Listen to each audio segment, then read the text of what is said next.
Hey guys, welcome back to my channel. I have got my coconut milk half calf quarter winter moon here with me. If you're an Austinite, that might ring a bell. If not, you have no idea what the heck I'm talking about. But I went to Summer Moon today to get my coffee, and the caffeine level on this is like double what Starbucks has. So the last time I got it, I was shaking and out of my mind. So I got half calf this time, and I'm still feeling absolutely amazing.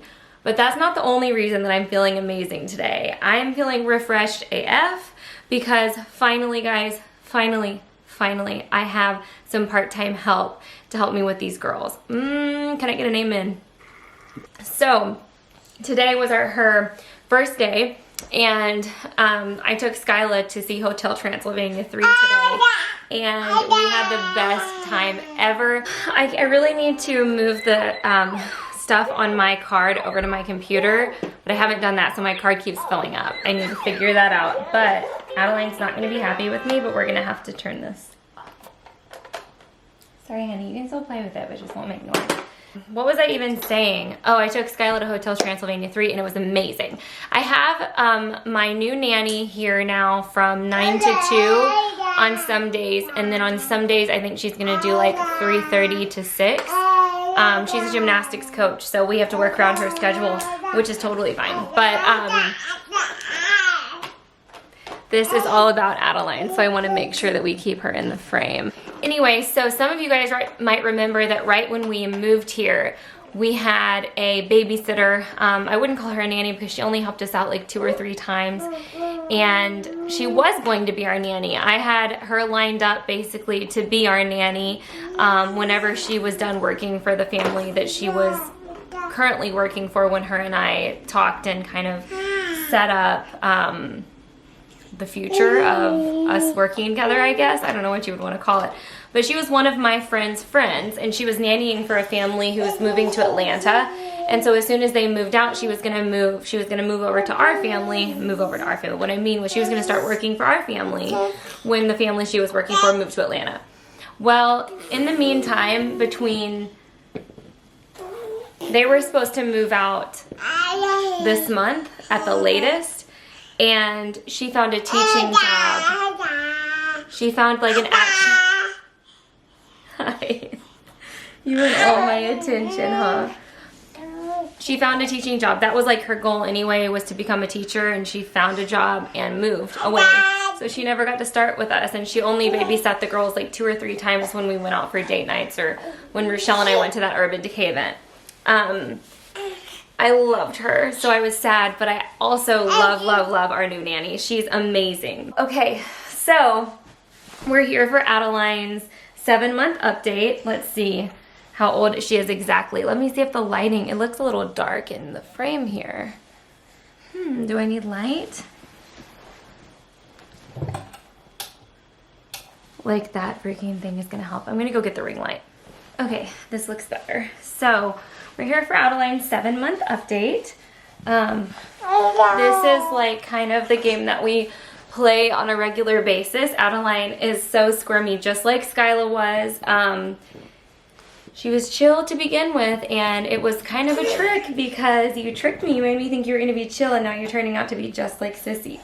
She's squirmy. She's always scratching, always pulling my hair out, always pinching, and it's a lot. Like by the end of the day, I'm completely touched out, like entirely touched out. And I've got scratches like all the way down my chest. You can't see because the ring light really washes out your skin and makes your skin look really nice. But all the way down here is just like craziness. Let's see like how far over 7 months you are. Oh, well, she's gonna be 8 months in like, actually she's like 7.5 months. She'll be 8 months in like 2 or 1.5 weeks. So she's just about 7.5 months.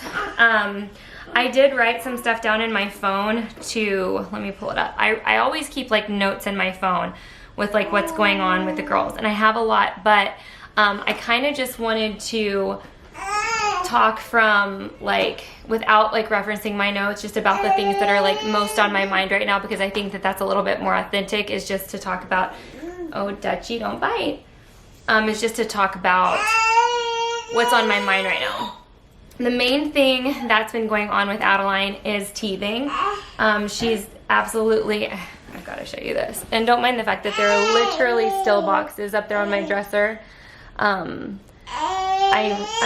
desperately need to put all that stuff away, but I haven't done it. I just like haven't. But now that I've got some help, ooh, this is crooked AF. But now that I've got some help, I can't, it's careful, Dutchie.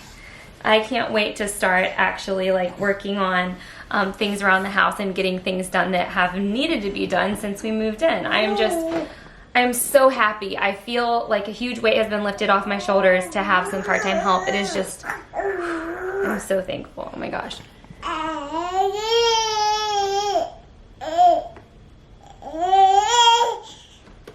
The teething is going, it's happening because all day long she cries, and sometimes even when you are holding her, she cries.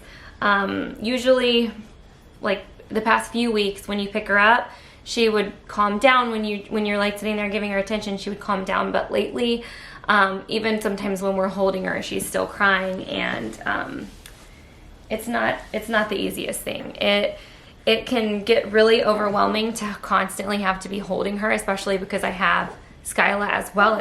She's not my only child, so I give her the majority of my attention, but I can't give her all my attention because I have 2 kids, and so that gets like not only like physically exhausting carrying around a 23-pound baby all day, but also emotionally or mentally, not emotionally, but it's mentally exhausting because you at this stage right now when they need you around the clock, anything that you need to get done, unless you have a second set of hands, unless you've got help, it's just not going to get done. That's just the way that it is. And I know it's just a phase and it's just a season, and of course I'll miss this, but I also like miss like being able to have time to do the laundry or shower without like worrying like, oh my god, because right now, like, unless I shower when she's napping or asleep at night, I've been having to wake up in the morning early before the girls wake up to get ready. It's the only way that I've learned that I can get ready is before they wake up.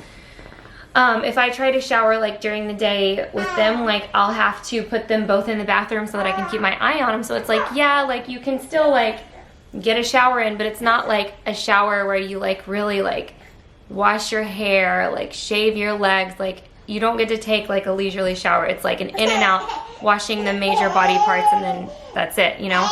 And so day after day of that, it just gets to be a lot. And it's okay if you're feeling like that. You're not alone. And don't feel bad if you want to complain to a friend about it, because I feel like a lot of times moms are like shunned for complaining about anything, and a lot of people think that moms have like the easiest job ever, and I am so on your side, and I so get that some days you just want to sit out on your patio and eat bread by yourself without, you know, just on your own, and that doesn't always happen. And no, at the end of the day at 8 p.m. I don't want to do 13 loads of clothes and do the dishes and cook a gourmet meal and like, I don't know, all the other stuff that has been building up all day that you're supposed to do when the kids go to bed.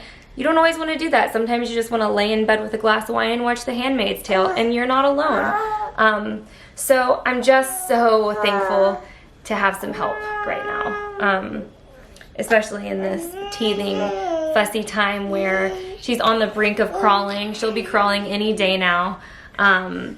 And it's hard for them whenever they want to crawl and they're like right on the brink of being able to do a new skill. That's always a fussy period, because right before they master that new skill, it's frustrating for them, right? And so that's where we are right now. I am still nursing. I've wanted to wean. I'm not kidding you guys. There have been like 5 times when I've been like, I'm gonna wean, and then something happens and I'm like, I'm not ready.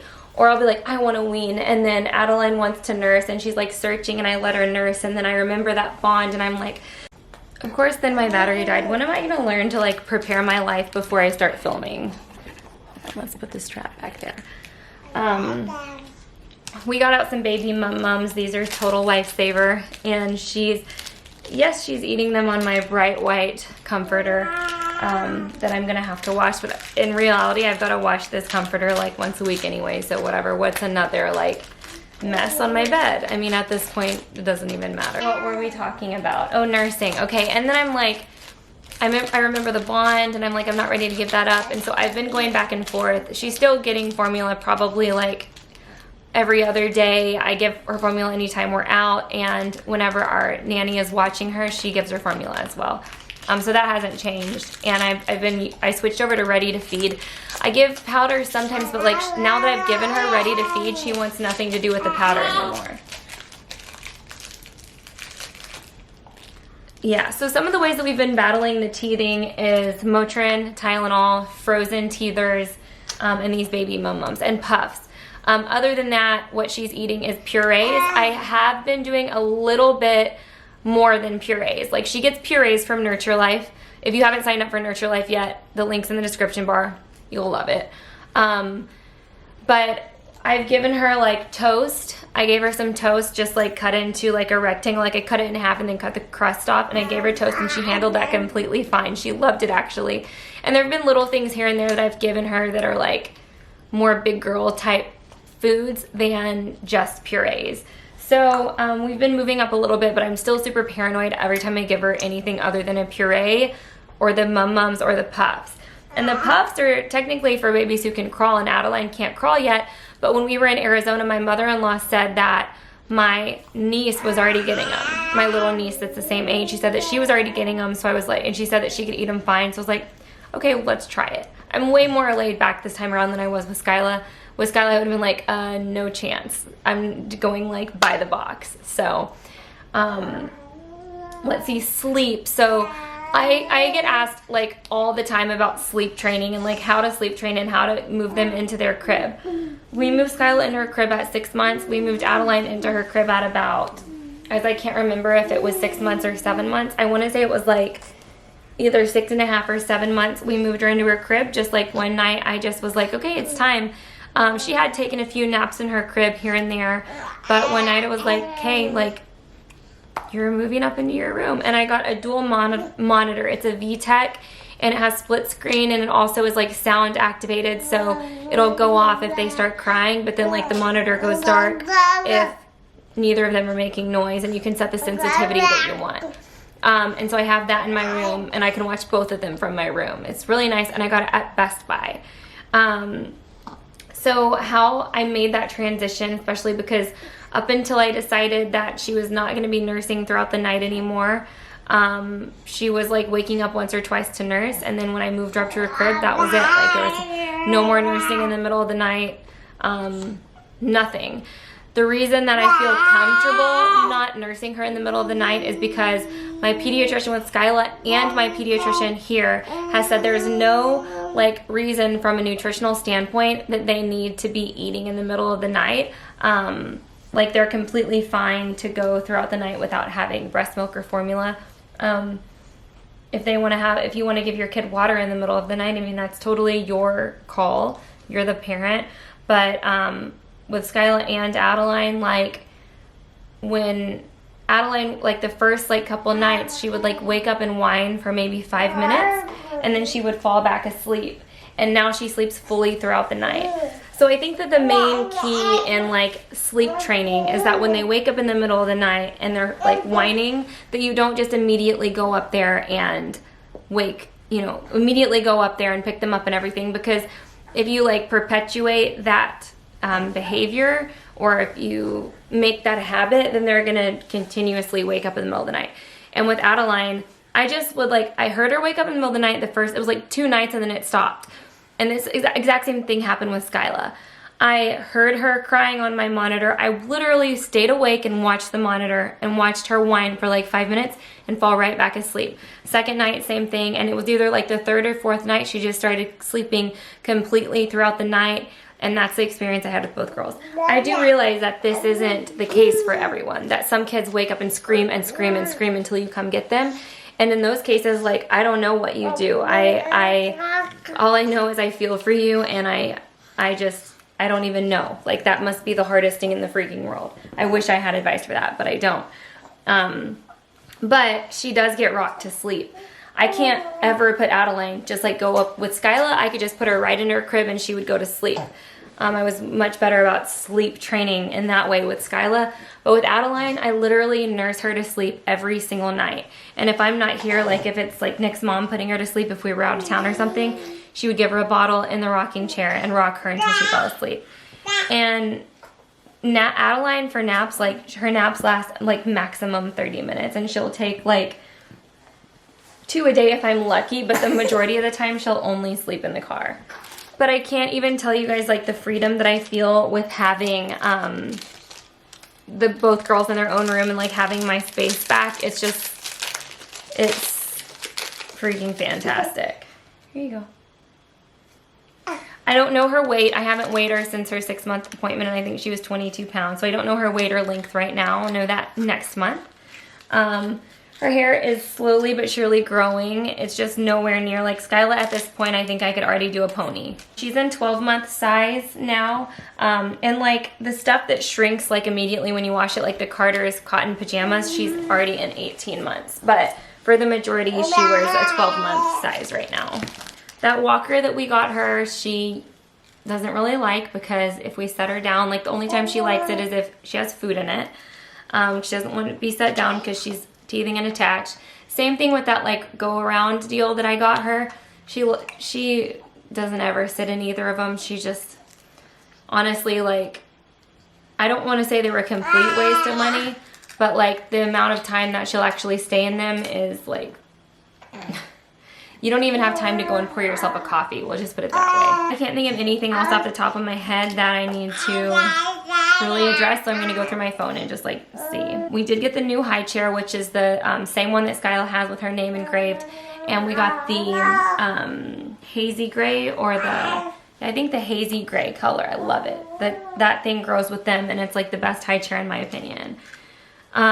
She's in size 5 diapers, and we've been trying everything. I've been getting so many questions about whether we're still using Honest Company, and we are still using Honest Company. It's just that every time I've been going in lately to like send a new like package, all of the prints that I like are gone. And that sounds like, oh, the prints that you like are gone, but like I don't want baseball team diapers. Like, and if I'm spending the extra money for Honest, which I know it's not like that much more expensive, but one of the things that I love about Honest is the prints. I'm just gonna be straight up about it. Like, the diapers are good, but they're not like, oh, the best diapers in the world. A lot of people use them because of the prints, and when I go on there to send a new shipment, like they haven't been having any prints in stock lately. So I've been using Huggies, Pampers, all over the place. Like, I've just been trying all sorts of new stuff, and I love Huggies and I love Pampers. I do not love the H-E-B brand diapers though. I tried those and they leaked and they weren't good. I think she still has her milk protein allergy, but I've been starting to incorporate like more dairy products that are baked into stuff, like cheese that's been cooked. For example, when we were in Arizona, I had some pizza at my niece's birthday party, and she didn't have any reaction to it whatsoever. So I'm hoping that she's starting to grow out of her allergy, because a few months ago, if I would have had a slice of pizza, she would have been really sick. And this time, she didn't react at all. She didn't have diarrhea. She didn't get fussy. She didn't get a rash around her mouth from eating. So I know that most babies grow out of their milk protein allergy when they're nursing. Like, I think what I saw online is like, it said like usually by 9 months. And so I'm hoping that that's the case here. Did you already eat all your cracker? No, there's more right here. Right here. She still will not take a pacifier. She did have what I think was an allergic reaction to a banana, and those of you who watch my vlogs saw that. And, hi, that's your snack. And some people were saying it was because the banana was not ripe enough yet, so it was too green. So maybe I'll try like banana again, but I also heard that each time you give it to them, the reaction gets worse. So I'm a little bit nervous to give her anything with banana in it. Because she got this rash all over her face. She screamed in pain for 2 hours. And the rash was bad. Like, she doesn't ever get a rash like that on her face. It was definitely out of the ordinary. And the only thing that she had so far that day when she had the reaction was banana. So that is pretty much it for what's been going on in the past month. She's getting increasingly hard to like hold in one place. As you can see, she's all over the place. I can't wait to go back and like watch my update with Skyla at this age and see the difference. Why does it, I feel like the screen keeps getting dark. Here, we'll scoot up. The difference with Skyla at this age, but I think that when I filmed Skyla's, she was like either 8 months or 8.5 months. So there's probably a huge difference in the two at this point, but I love comparing them, like going back and watching my videos with Skyla, because it's just really funny to see like all the differences and the similarities as well. So thank you guys so much for watching this video. We hope you enjoyed it. Please subscribe to my channel if you haven't already. Give this video a thumbs up if you love Adeline's updates, and I will see you in my next video. Bye. And make sure your bell notification is turned on. That is very important. Say bye-bye. Say bye-bye. Bye. Full stop. Can't believe I live in your thoughts. I think about you all the time, morning, evening, and midnight. Such a wonderful deal.